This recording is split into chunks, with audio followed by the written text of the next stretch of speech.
और अब जिनपिंग का नया प्लान केटीएम। और अब चीन की इस नई साजिश का भी खुलासा हो गया है। जिनपिंग की एक बार फिर से पोल खुल गई है पूरी दुनिया के सामने। सालों से चीन जिस विस्तारवादी नीति पर काम करता चला आया है, उसका राज फाश हो चुका है। दरअसल चीन ने भारत को घेरने के लिए नए सैनिक अड्डे बनाने की प्लानिंग की है, जिसका ब्लूप्रिंट अमेरिका के रक्षा मंत्रालय के हाथ लग गया। और चीन ने भारत के खिलाफ क्या प्लानिंग की है, वो भारत को कितना नुकसान पहुंचा सकता है, हमारी इस खास रिपोर्ट में देखिए। Chinese President Xi Jinping is ready to inspect the army.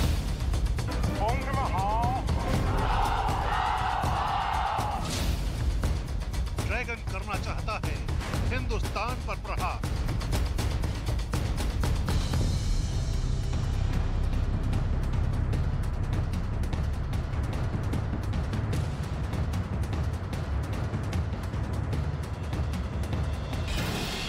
चीन फिर बन रहा है भारत के खिलाफ जार।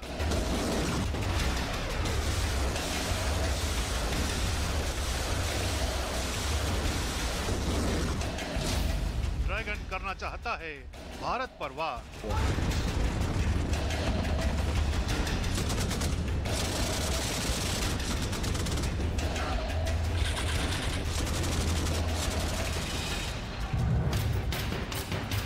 चीन है कि मानता नहीं।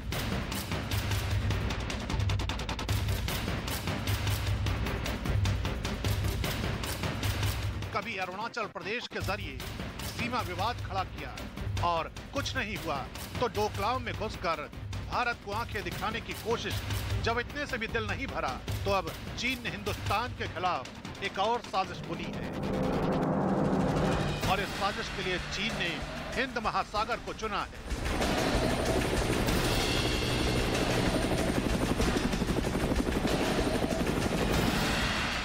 चीन दुनिया की महाशक्ति बनने का सपना पाले बैठा है।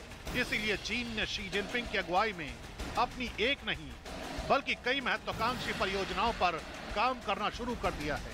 हम आपको चीन की उस साजिश से रूबरू कराएं, उससे पहले हिंद महासागर के किनारे बसे देशों के नक्शे को देखिए।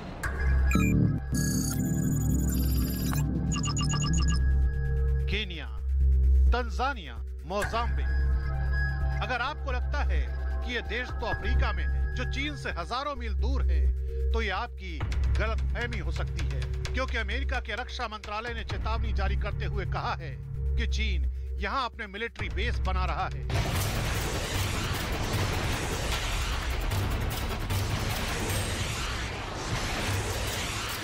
भारत पर अपना दबदबा कायम करने की कोशिश में जुटे चीन ने अपनी नजरें हिंद महासागर पर टिका ली है।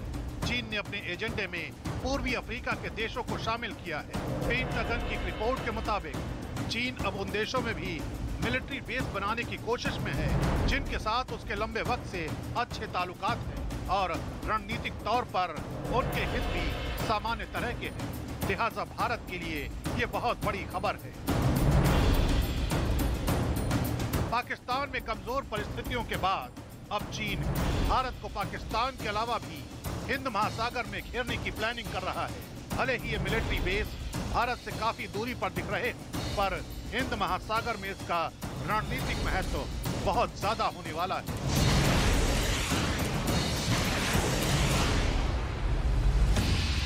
अब चीन की इस साजिश को नक्शे पर देखेंगे तो आपको समझ में आ जाएगा कि आखिर क्यों चीन का यह चक्रव्यूह हिंदुस्तान के लिए एक बड़ा खतरा है।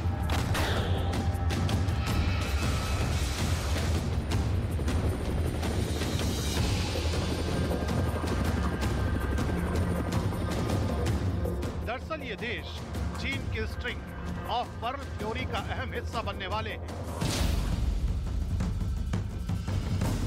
सीधे तौर पर कहें तो चीन समंदर के रास्ते पूरी दुनिया में अपना वर्चस्व बढ़ाना चाहता है और इसके लिए उसने तैयारी भी कर ली है।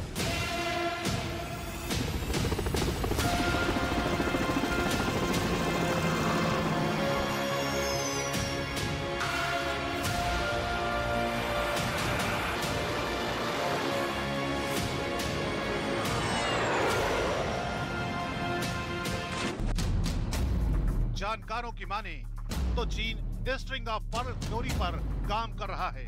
अपनी इस साजिश के तहत चीन समंदर के रास्ते दुनिया के कई अहम इलाकों में अपने अड्डे बनाना चाहता है। चीन इस साजिश के तहत काम भी शुरू कर चुका है और कई इलाकों में अपने सैन्य अड्डे भी बना चुका है।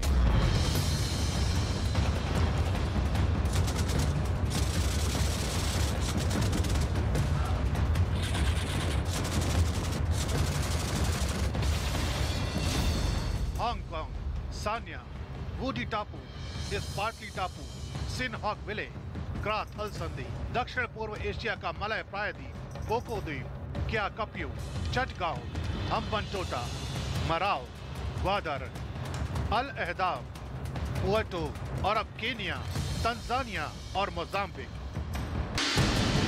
अगर चीन इन सभी जगहों पर अपने ठिकाने बनाने में कामयाब हो गया तो भारत के चारों तरफ से चीन का चक्रव्यूह बन जाएगा और भारत के लिए चक्रव्यूह को तोड़ना आसान नहीं होगा।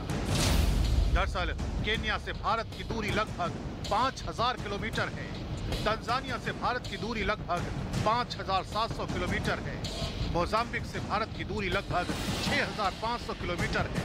इसके अलावा चीन सीपेक यानी चीन पाकिस्तान इकोनॉमिक कॉरिडोर का दायरा बढ़ाने की भी कोशिश कर रहा है। इसके जरिए चीन दक्षिण चीन सागर में अपना कब्जा बढ़ाने की कोशिश कर रहा है। साथ ही श्रीलंका में चीन ने पोर्ट सिटी के नाम पर एक ऐसा अड्डा बनाया है जो भारत के लिए बहुत बड़ा खतरा बन सकता है। यहाँ पर ये मॉडल बनाया गया है कैसे ये पोर्ट सिटी बनेगी। ये आप देखिए, इसकी तुलना दुबई से हो रही है। ऐसा ये मॉडल होगा, इस तरीके से यहाँ पर पूरा व्यापार किया जाएगा। ये यूक्रेन रूस जंग के बीच आज वीडियो कॉन्फ्रेंसिंग के जरिए भारत और अमेरिका के बीच 2+2 बातचीत। पीएम मोदी की जो बाइडेन से होगी बात। दोनों देशों के विदेश और रक्षा मंत्रियों की भी कई अहम मुद्दों पर बातचीत होने की संभावना। मध्य प्रदेश के खरगोन में रामनवमी के जुलूस पर पत्थर फेंकने की घटना पर प्रशासन की कड़ी कार्रवाई। आरोपियों के घर चला शिवराज का बुलडोजर। कठोरतम दंड दिया जाएगा जो उदाहरण बन जाए। हम किसी दंगाई को छोड़ेंगे नहीं। देवघर के त्रिकुट पहाड़ पर बड़ा रोपवे हादसा, 2 महिलाओं की मौत, कई घायल। हेलीकॉप्टर से राहत और बचाव का काम जारी। अब तक 32 लोगों को बचाया गया। एयरफोर्स के जो जवान हैं वो रस्सी के माध्यम से नीचे उतरकर जो ट्रॉली में लोग फंसे हुए हैं उन्हें बचाया जा रहा है।